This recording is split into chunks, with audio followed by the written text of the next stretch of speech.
Alright, the next skill I'm going to be showing is how to use Google Classroom.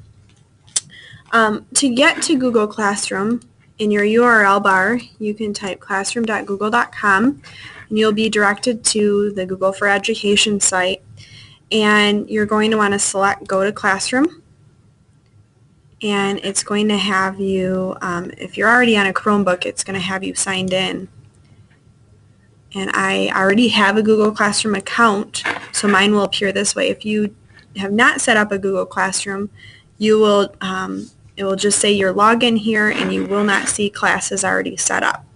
And to create a class, you will hit the plus sign right here and choose Create Class. You will enter the class name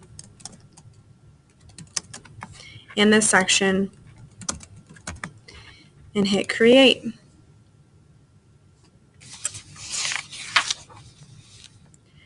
Okay, and a new screen will appear, and this will be your class. This is the dashboard of your class for the teacher. You can invite students. You can do that by selecting Students. You can either give your students this code, and then when they go to classroom.google.com, they will hit that plus sign and they will hit Join Class, and they would enter this class code.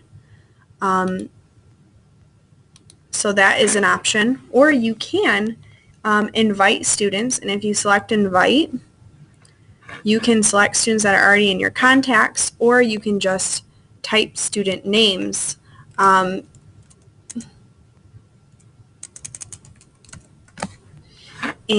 select the students, and it will automatically send them an invite. When they right here it says invite and sent, and when they select it, that will say that they've joined when they receive the invitation and they actually choose to join. That will change next to the student name. Okay, the next thing you need to do is you need to know how to add content to the class. So if you select Stream, this is really what the students are going to see. They're going to see assignments and they're going to see announcements. And you can, if you don't want to actually have something they turn in, but you want to announce something to students, you would hit Announcement, and you can type here whatever you would like to announce to them. You can also attach a link, a video, or something from Google Drive here and select Post. If you want to have that announcement go to more than one class, you can check the boxes of which classes you would like that announcement to go to. Okay. And then you just select Post when you're done. All right. When you do add content to your class, anyone can comment on that. But there'll be a comment box that will appear. In fact, I will go to a different class. This is my reading class, and I can add a comment. Students can also add a comment. You can, as a teacher, delete inappropriate comments. There'll be a delete button right here, so you can do that. To add an assignment to a class, you will hit Assignment, you will title it, and you will put a description, a due date. You can even select a time.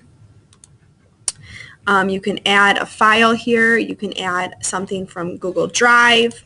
You can even select if you want students to view or to be able to edit or to make comments on the item. You can select multiple classes and then hit Assign. You can also put a description of the assignment on there.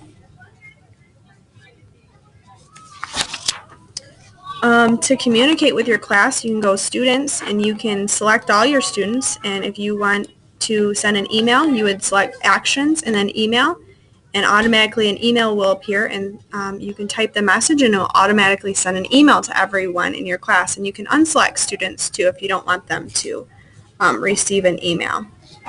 Okay, and then the next part is under the About section. You can add content here. You can add materials from Google Drive or from YouTube or links here. You can add your teacher email. You can add your room number. And automatically in Google Drive, when you create a class, a folder will be created. And anything you put assignments on here, that students have to turn in, it will automatically put that in your folder in Google Drive. So that's a nice feature. But also adding the materials, like if you have an online textbook, you can do that here, and that's a nice feature as well. Add the links and then hit post. Okay, so that is the basics with the Google Classroom features.